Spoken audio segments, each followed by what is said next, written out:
Hello दोस्तों, welcome back to my YouTube channel sky का GK. दोस्तों, आज के वीडियो में फिर हम लोग ज्ञान बिंदु जीएस एकेडमी का डेली टेस्ट का रिवीजन और डिस्कशन करने वाले हैं। ठीक है, आज का टॉपिक होने वाला है साइंस एंड टेक्नोलॉजी दोस्तों। ठीक है दोस्तों, अगर आप हमारे चैनल पर नए हैं तो चैनल को सब्सक्राइब जरूर कीजिएगा और वीडियो को पूरा दिखेगा, कमेंट बताइएगा कि वीडियो कैसा लगा है। और आज टोटल 50 क्वेश्चन है इस सेट में, और ये जो है साइंस एंड टेक्नोलॉजी का बता ही दिए। और टेस्ट नंबर 5 जो है स्पेशल साइंस का है। ठीक है, और लेकिन ऐसे डेली टेस्ट में आपका टेस्ट नंबर 12 है।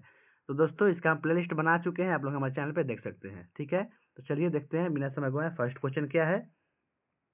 पहला क्वेश्चन है कि 0.05 केजी द्रव्यमान की कोई वस्तु 20 मीटर प्रति सेकंड के वेग से सीधे ऊपर फेंकी जाती है।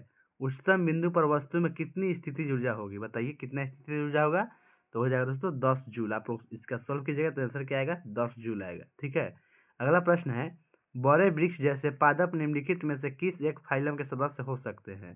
तो पादप जो है जिम्नोस्पर्म हो सकते हैं, तो हो जाएगा ऑप्शन डी जिम्नोस्पर्म। नेक्स्ट तीसरा प्रश्न क्या है? रदरफोर्ड का परमाणु मॉडल किसका अस्तित्व बताता है? बताइए आंसर। इसका आंसर क्या होगा? नाभिक का। ठीक है, ऑप्शन नंबर सी हो गया।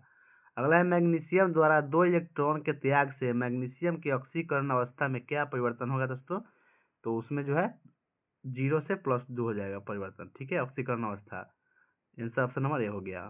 अगला है 5 नंबर, पारिस्थितिकी तंत्र के संदर्भ में निम्नलिखित कथनों पर विचार कीजिए और उपयुक्त में से कौन सा कथन सही है ये बताना है। ठीक है, पहला कथन दिया है कि पारिस्थितिकी तंत्र में ऊर्जा का प्रवाह एक दिशीय होता है, सही बात है। दूसरा है, बढ़ते पोषक स्तर के साथ ऊर्जा के क्षय दर में कमी आती है। बताइए सही गलत दोस्तों। तो ये दूसरा कथन गलत है, आंसर हो जाएगा ऑप्शन नंबर ए, केवल पहला कथन ही सही है। नेक्स्ट है, निम्नलिखित कथनों पर विचार कीजिए और सही कथन चुनिए। ठीक है, सत्य कथन चुनना है। पहला है, एक स्वस्थ आंखों की समंजन क्षमता 2.5 लीटर होती है, गलत है। दूसरा है, आंखों के समंजन क्षमता हेतु रेटिना जिम्मेदार है, नहीं, ये भी गलत है। तीसरा है कि आंखों के लिए स्पष्ट दृष्टि की न्यूनतम दूरी 25 सेंटीमीटर तथा दूरबिंदु अनंत होता है, सही बात है, यही सही है। तो आंसर हो जाएगा केवल 3 जो है सत्य है, ऑप्शन नंबर सी हो गया। ठीक है, अगला है 7 नंबर प्रश्न, यूरिया में नाइट्रोजन की परसेंटेज कितना होता है? बताइए, यूरिया में नाइट्रोजन की प्रतिशत मात्रा कितना होता है? तो होता है 46.6%, ऑप्शन नंबर बी हो जाएगा 46.6%। और यूरिया का फॉर्मूला भी याद रखिएगा। ठीक है, H2NCO होता है, NH2CO होता है। ठीक है, उल्टा लिख दिया है यहाँ पे। अगला प्रश्न है, कवक के संबंध में कौन सा एक सही नहीं है? बताइए कौन सही नहीं है? तो ये स्वपोषी होता है, यही सही नहीं है। ठीक है, स्वपोषी नहीं होता है, यही इसका आंसर हो जाएगा। बाकी सही है, यह जो है सहजीवी होता है, यह मृतजीवी होता है, यह परजीवी होता है। ठीक है, ये तीनों जो है सत्य है, और ऑप्शन ए हो जाएगा इसका, जो गलत है। 9 नंबर प्रश्न है, निम्नलिखित में से कौन सा एक सही नहीं है? बताना है कौन जो है सही नहीं है। पहला कथन दिया है, श्यानता का गुण सभी तरल पदार्थों में पाए जाते हैं, ये तो सही है। अगला देखते हैं क्या है दूसरा ऑप्शन। दूसरा ऑप्शन है कि द्रव में श्यानता का गुण गैसों की तुलना में बहुत कम पाया जाता है, जबकि ठोस में श्यानता का गुण नहीं पाया जाता है। बताइए ये सही गलत? तो ये जो है दोस्तों गलत है, यही इसका आंसर हो जाएगा ऑप्शन नंबर बी, जो गलत है। ठीक है, और सी नंबर भी सही है। द्रव तथा गैसीय पदार्थों में श्यानता के गुणों के अस्तित्व के कारण भिन्न भिन्न है। ठीक है, और गर्म करने पर द्रव की श्यानता घटती है, जबकि गैसों की श्यानता बढ़ती है, याद रखिएगा। अगला प्रश्न देखते हैं। 10 नंबर क्वेश्चन है, निम्न कथनों पर विचार कीजिए और सही कथन चुनिए। उपयुक्त में से कौन सा कथन सही है? पहला कथन दिया है, मुकुलन एक प्रकार का अलैंगिक जनन है, जी बिल्कुल सही बात है। दूसरा कथन है, मुकुलन द्वारा केवल एक उसके जीवों में ही जनन होता है, नहीं, ये गलत है। आंसर हो गया केवल एक कथन जो है सत्य है, ऑप्शन नंबर ए हो गया। ठीक है, अगला प्रश्न देखते हैं। 11 नंबर क्वेश्चन है कि गन्ना, मक्का जैसे पौधों में मुख्य तने से भिन्न भिन्न ऊंचाइयों पर बहुत सी मजबूत अपस्थानिक जड़ें निकलती है, इन जड़ों को क्या कहते हैं? तो इन जड़ों को जो हम लोग अवस्तंभ मूल बोलते हैं, यानी कि स्टील रूट। ठीक है, ऑप्शन नंबर बी आंसर हो जाएगा। अगला है, SO2 गैस पानी से घुलकर कौन सा अम्ल बनाता है? बताइए कौन सा अम्ल बनाता है दोस्तों? तो बनाता है H2SO3 बनाता है, ऑप्शन नंबर ए हो जाएगा H2SO3। ठीक है, और H2SO4 को हम लोग सल्फ्यूरिक अम्ल बोलते हैं, आपको पता ही है। 13 नंबर क्वेश्चन है, निम्नलिखित में से कौन एक सुमिलित नहीं है? बताइए कौन सुमिलित नहीं है दोस्तों? तो पहला क्या मिला है कि किडनी कैप्सूल होता है, सही मिलाया हुआ है। पेरिकार्डियम से हृदय मिलाया हुआ है, सही बात है। फेफड़ा ट्यूनिया एल्बोनिजीनिया, ये गलत है। ठीक है, यही इसका आंसर हो जाएगा, ये गलत मिलाया हुआ है। और चौथा है क्या, मस्तिष्क से मेनिंजेज संबंध है, सही बात है, तीनों सही है, और सी नंबर ऑप्शन जो गलत है। अगला प्रश्न है, निम्नलिखित में से कौन सा एक इलेक्ट्रॉनिक विन्यास क्षार धातु का नहीं है, बताइए कौन नहीं है क्षार धातु का। तो आंसर जाएगा ऑप्शन नंबर बी, ये जो है क्षार धातु का नहीं है। ठीक है, नेक्स्ट 15 नंबर क्वेश्चन। 15 नंबर प्रश्न बोल रहा है, कार्बन फिलामेंट वाला प्रतिदीप्ति लैंप 20 वोल्ट के अंतर्गत 2.5 वाट पर कार्य करता है, तो लैंप का प्रतिरोध कितना होगा, बताइए। प्रतिरोध निकालना है इसमें, तो इसको सॉल्व कीजिएगा तो आंसर आएगा दोस्तों 160 ओम, ऑप्शन नंबर बी हो जाएगा। नेक्स्ट है, जैव विविधता हॉटस्पॉट संकल्पना को किसने विकसित किया, तो ये विकसित किया दोस्तों नॉर्मन मायर्स ने, ऑप्शन नंबर डी हो जाएगा, नॉर्मन मायर्स। ठीक है, याद रखिएगा, बहुत अच्छा प्रश्न है। अगला 17 नंबर क्वेश्चन, निम्नलिखित कथनों पर विचार कीजिए और क्या करना है, सही कथन चुनना है कि उपयुक्त में से कौन सा कथन जो है वो सही है। पहला कथन दिया है, क्षार धातु का आयनन विभव अति उच्च होता है, नहीं दोस्तों गलत है। अक्रिय गैस का आयनन विभव अति निम्न होता है, ये भी गलत है। तो आंसर होगा ऑप्शन डी, न तो एक न ही दो, दोनों में से कोई जो है सही नहीं है। ठीक है, 18 नंबर क्वेश्चन है, निम्नलिखित में से कौन योजक करी के साथ साथ विलुप्त करी के भी उदाहरण है, बताइए। तो हो जाएगा आर्कियोप्टेरिक्स, ऑप्शन नंबर सी हो जाएगा। अगला है, निम्नलिखित स्थितियों में किसमें ध्वनि का आभासी तरत्व कम होता है, बताइए। ये होता है दोस्तों किसमें, स्रोत प्रेक्षक से दूर जा रहा हो तब, ऑप्शन नंबर डी हो जाएगा इसका आंसर। आगे बढ़ते हैं हम लोग 20 नंबर प्रश्न देखते हैं। 20 नंबर प्रश्न क्या है कि 3Fe+4H2O, उसके बाद Fe3O4+4H2 में ऑक्सीकारक की भूमिका में क्या है, बताइए। किसका, कौन जो किसका क्या बताना है, ऑक्सीकारक की भूमिका में कौन है ये बताना है। ठीक है, तो इसमें जो है H2O का ऑक्सीकरण हो रहा है, तो ऑप्शन नंबर ये हो जाएगा, H2O जो है ऑक्सीकारक है। ठीक है, निम्नलिखित में से कौन सा विकल्प सही सुमिलित नहीं है, बताइए। तो पहला मिला हुआ स्याही सॉल का उदाहरण है, सही है। दूध पायस है, सही बात है। मक्खन जेल का है उदाहरण, बताइए सही है, हाँ बिल्कुल। और धुआं फोम दे रहा है, गलत हो जाएगा। ठीक है, यही आंसर हो जाएगा ऑप्शन नंबर डी, धुआं फोम नहीं है। ठीक है, 22 नंबर प्रश्न है कि रेबीज के वायरस सामान्यतः कुत्ते के शरीर में वृद्धि एवं प्रजनन करते हैं, रेबीज से संक्रमित कुत्ते किस प्रकार के व्यवहार का प्रदर्शन करते हैं, बताइए। इसका आंसर हो जाएगा, ये और भी दोनों आंसर सही हो जाएगा। ठीक है, ऑप्शन नंबर सी हो जाएगा। ए में क्या है, कुत्ता का अत्यंत क्रोधित एवं उग्र हो जाना तथा बिना किसी कारण के इधर उधर दौड़ना। उसके बाद है, कुत्ता सुस्त एवं मौन होकर किसी एकांत स्थान पर पड़े रहता है, इसका मतलब कि उसको रेबीज हुआ हुआ है। ठीक है, दोनों आंसर होगा option number C. 23 number question है, एक वस्तुवार त्रिज्या के वृत्तीय पथ पर घूमता है, गति के आधे आवर्त काल में वस्तु का विस्थापन क्या होगा, बताइए। आधे आवर्त काल यानी कि क्या होगा, इसका आंसर सॉल्व कीजिएगा तो आंसर आएगा आपको ऑप्शन नंबर बी, 2 आर आ जाएगा। ठीक है, ऑप्शन नंबर बी आ जाएगा 2 आर। ठीक है, कैसे होगा इसको भी देख लेते हैं दोस्तों। जैसे आपका एक अर्धवृत्त बना, ठीक है, आधे आवर्त काल में पूछा है, तो यहाँ से यहाँ आधा हो गया।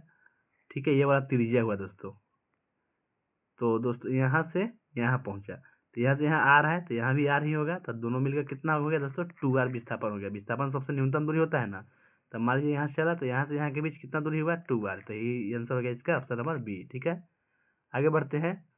परमाणु की संरचना का ज्ञान प्राप्त करने के लिए रदरफोर्ड द्वारा किए गए प्रयोगों में अल्फा कौन से संबंधित किस घटना का उपयोग किया गया था, बताइए। आपको पता ही होगा, प्रकीर्णन का। ठीक है, ऑप्शन नंबर डी हो जाएगा, प्रकीर्णन का।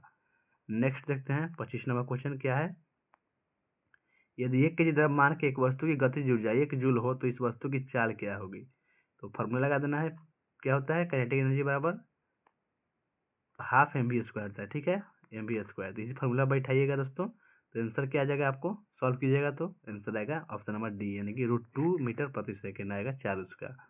अगला 26 नंबर क्वेश्चन देखते हैं। 26 नंबर प्रश्न है कि 50 ग्राम की वस्तु का आयतन 20 सेंटीमीटर क्यूब है, तो यह वस्तु क्या है, यह वस्तु तो हो जाएगा नदी तथा समुद्र दोनों में डूब जाएगी। ठीक है, ऑप्शन नंबर सी हो गया। नेक्स्ट क्वेश्चन क्या है, निम्नलिखित कथनों पर विचार कीजिए, उपयुक्त में से कौन सा कथन सही है ये बताना है। ठीक है, तो पहला कथन है कि द्विबीजपत्री पौधों में रंध्र पत्तियां की निचली सतह पर पाए जाते हैं, सही बात है। दूसरा है, एक बीजपत्री पौधों में ये पत्तियां की दोनों सतह पर पाए जाते हैं, ये भी सही बात है। तीसरा है जलोदभित पौधे के पत्तियों में रंध्र नहीं पाए जाते हैं, बिल्कुल ये भी सही है। तो आंसर हो जाएगा उपयुक्त सभी जो है सत्य है, ऑप्शन नंबर डी हो गया। 28 नंबर क्वेश्चन है, मुक्त पतन फ्री फॉल गति में जब वस्तु ऊपर की ओर गति करता है तब क्या होगा दोस्तों, गति का वेग धीमी होती जाता है, ठीक है, ऑप्शन नंबर ए आंसर हो जाएगा। अगला है, किसी 4 ओम प्रतिरोधक से प्रति सेकंड 100 जूल ऊष्मा उत्पन्न हो रही है, प्रतिरोधक के सिरों पर का विभवांतर ज्ञात करना है आपको, ठीक है। तो इसको सॉल्व करेंगे तो क्या आंसर आ जाएगा दोस्तों, ऑप्शन नंबर ए आ जाएगा, ठीक है। फॉर्मूला क्या होता है, V बराबर IR होता है ना, इसी फॉर्मूला में बन जाएगा, ठीक है। आंसर हो गया 20 वोल्ट। अगला प्रश्न देखते हैं 30 नंबर क्वेश्चन है कि एंटीऑक्सीडेंट एक ऐसा पदार्थ है जो क्या करेगा, वसायुक्त खाद्य पदार्थ को सड़ने से बचाता है, ठीक है, वही होता है एंटीऑक्सीडेंट, ऑप्शन नंबर बी हो गया। अगला है, निम्नलिखित में से कौन सा विकल्प सही सुमेलित नहीं है, तो इसका आंसर क्या होगा, पहला क्या दिया है दोस्तों, ऑप्शन नंबर ए थैलोफाइटा में कवक आता है, नहीं दोस्तों यही गलत हो जाएगा, यही इसका आंसर हो जाएगा, ठीक है, ये सुमेलित नहीं है। ब्राफाइटा में मोस आता है, सही है। टेरिडोफाइटा में फर्न आता है, सही है। जिम्नोस्पर्म पाइनस में आता है, सही है, ठीक है।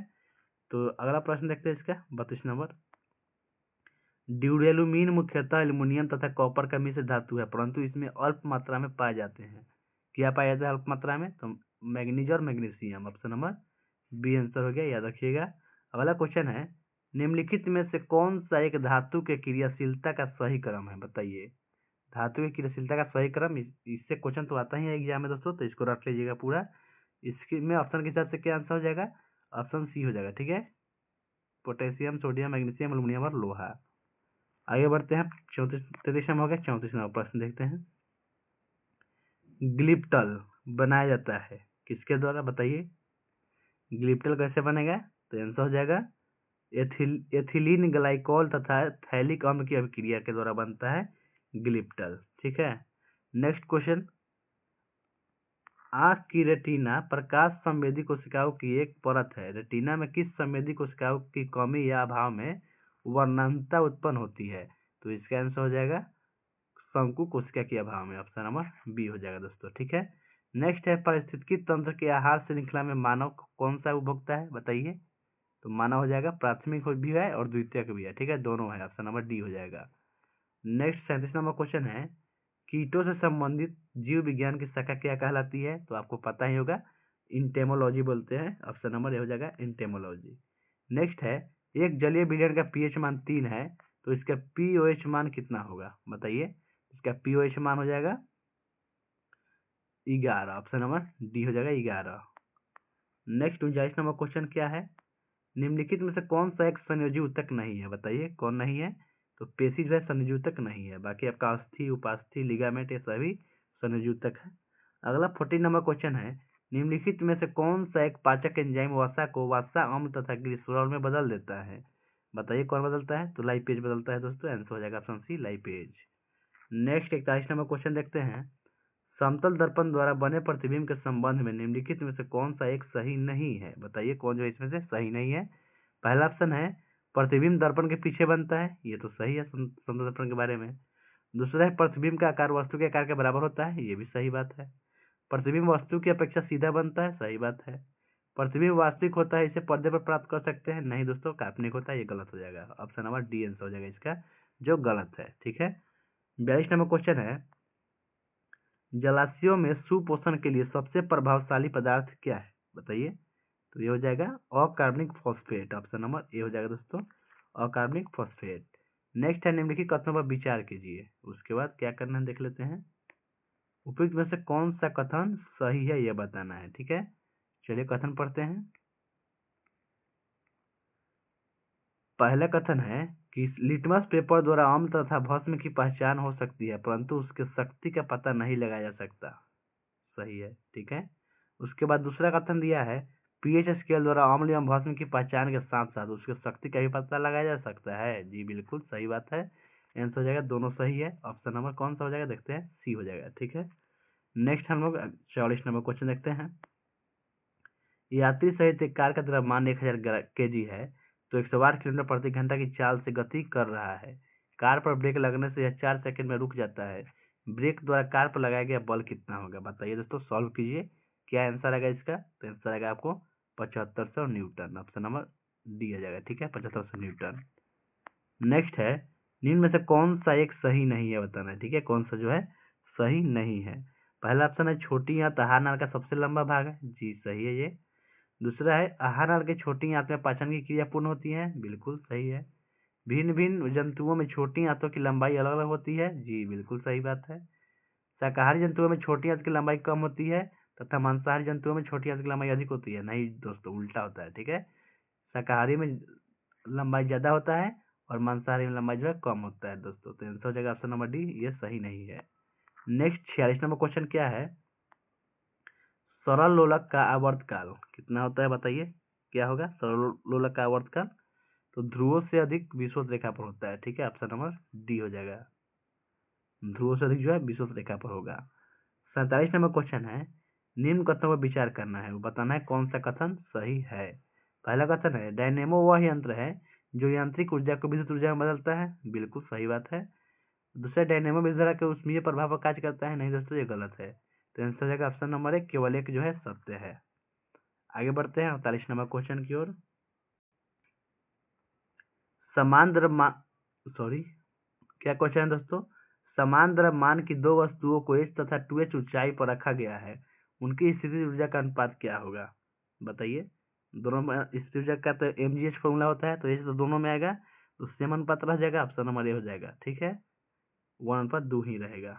h अनुपात 2h लिखेंगे तो h से कट जाएगा, बच गया 1:2। नेक्स्ट 49 नंबर क्वेश्चन क्या है? पोटेशियम क्लोरेट को गर्म करने पर ऑक्सीजन गैस निकलती है, यह किस प्रकार की रासायनिक अभिक्रिया है? बताइए। तो यह अपघटन अभिक्रिया कहलाएगा। ऑप्शन नंबर ए हो जाएगा अपघटन अभिक्रिया। इस सेट का अंतिम प्रश्न देखते हैं दोस्तों। सूक्ष्म जीव यानी कि माइक्रो ऑर्गेनिज्म की खोज सर्वप्रथम किसने की? बहुत अच्छा क्वेश्चन है, बताइए। सूक्ष्म जीव का खोज सबसे पहले किसने किया था? तो लीवेनहॉक ने किया है। ऑप्शन नंबर बी आंसर हो जाएगा लीवेनहॉक। ठीक है, तो थैंक्स दोस्तों, आज का वीडियो समाप्त होता है। अगर आपको वीडियो अच्छा लगा है तो लाइक कर दीजिए, अपने दोस्तों में शेयर कर दीजिए। ठीक है, और अगर चैनल पर नया है तो सब्सक्राइब जरूर कीजिएगा। मिलते हैं नेक्स्ट वीडियो में, तब तक के लिए टाटा बाय बाय।